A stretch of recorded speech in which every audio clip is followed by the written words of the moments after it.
आशा करता हूँ आप सब बहुत अच्छे होंगे। मेरा नाम है सिद्धांत अग्निहोत्री। स्टडी ग्लोस में आपका बहुत बहुत स्वागत है।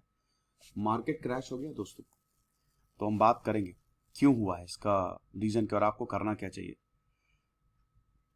तो भाई सबसे पहले तो Bombay stock exchange, national stock exchange, NSC, BSE 3% से नीचे गिरा फ्राइडे को। इसका मेन रीजन है न्यू कोविड वेरिएंट।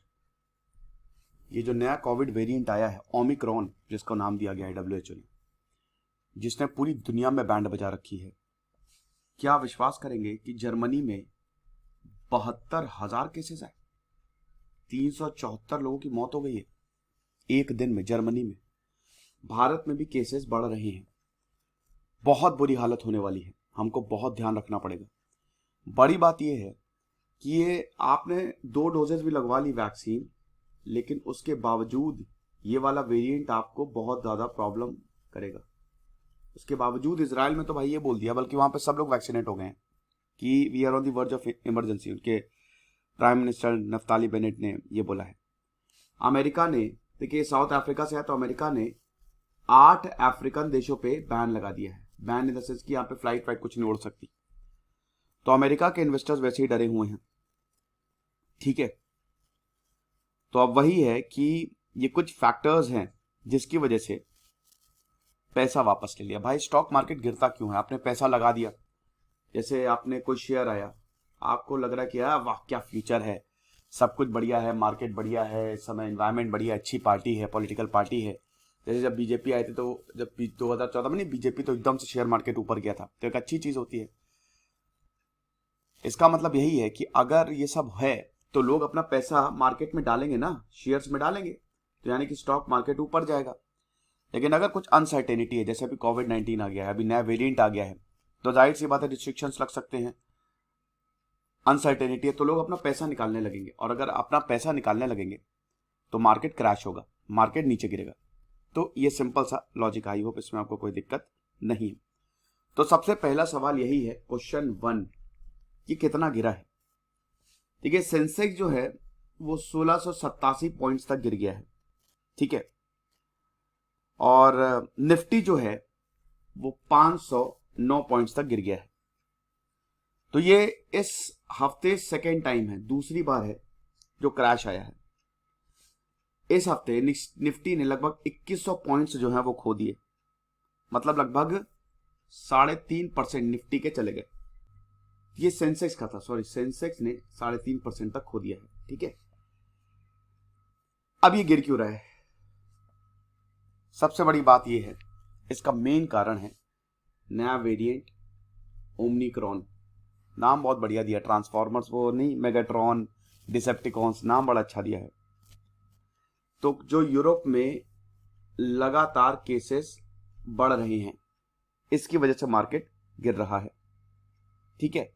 केसेस बढ़ेंगे तो केसेस बढ़ने से होगा क्या? मार्केट क्लोज होगा, सप्लाई डिसरप्शंस होंगी, जिसकी वजह से लॉकडाउन, अभी आप देख ही रहे हैं कि यूरोप में सारे देशों में लॉकडाउन लग ही रहा है धीमे धीमे। तो इकोनॉमिक रिकवरी पे था हम ऐसे जा रहे थे, लेकिन अब हम फिर से ऐसे चले जाएंगे।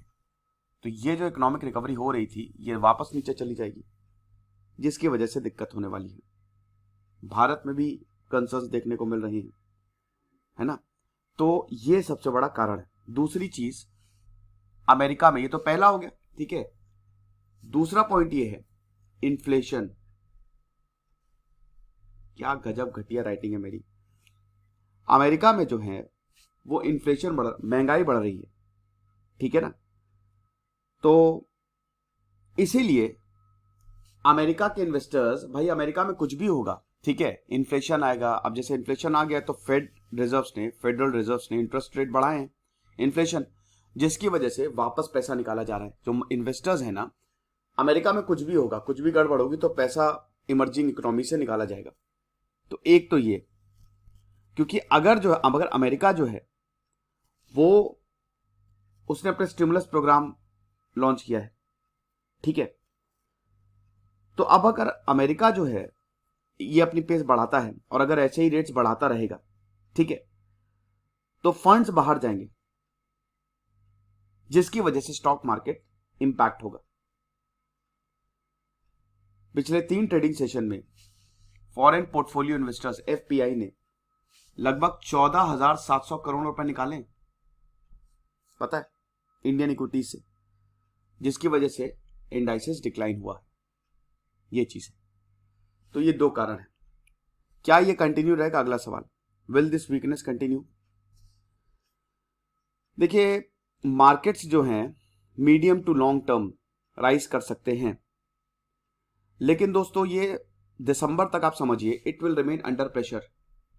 और अमेरिका तो ठीक है, लेकिन इसमें ये भी है ना कि ये जो नया वेरिएंट आया है, तो आने वाले समय में ये मुश्किल में रहेंगे। आपको उतार चढ़ाव ऐसे मार्केट में देखने को मिलेगा। कोविड केसेस बढ़ रहे हैं ना, ये सबसे बड़ी दिक्कत है। और इन्फ्लेशन जो इकोनॉमीज में देखने को मिल रहा है, ये भी बहुत बड़ी दिक्कत है। अब आपको करना क्या चाहिए? What should investors do? Experts का यही कहना है, इतना ज्यादा कोई खास प्रभाव आने वाला नहीं है, ठीक है।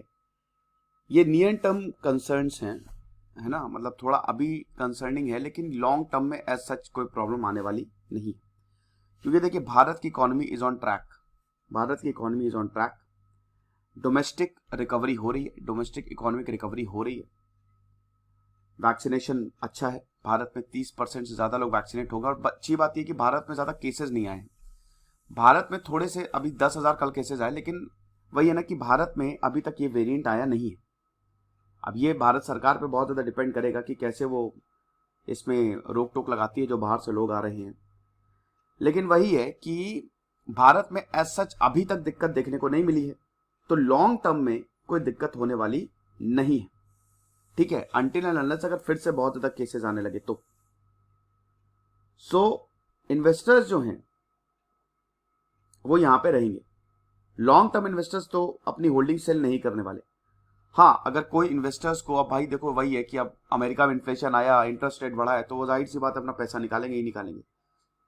तो उनको फंड्स की जरूरत है, तो जिनको फंड्स की जरूरत है वो तो निकालेंगे ही, लेकिन इन दी लॉन्ग टर्म ये ऐसा दिक्कत नहीं करने वाला। तो ये लेक्चर था, आई होप आपको पसंद आया होगा। मेरा नया ब्लॉगिंग चैनल, इसको जरूर सब्सक्राइब करिए। और आज दोस्तों हमने 25% की सेल निकाली है। बहुत बच्चे बोल रहे थे सर थोड़ा सेल कर दो, मुश्किल है, हम लोग उसमें फायदा नहीं ले पाए, तो हमने इसीलिए सेल निकाल दी है। एक्स्ट्रा 25% ऑफ है। आपको कोर्स 25 ये कूपन कोड यूज करना है। Thank you so much.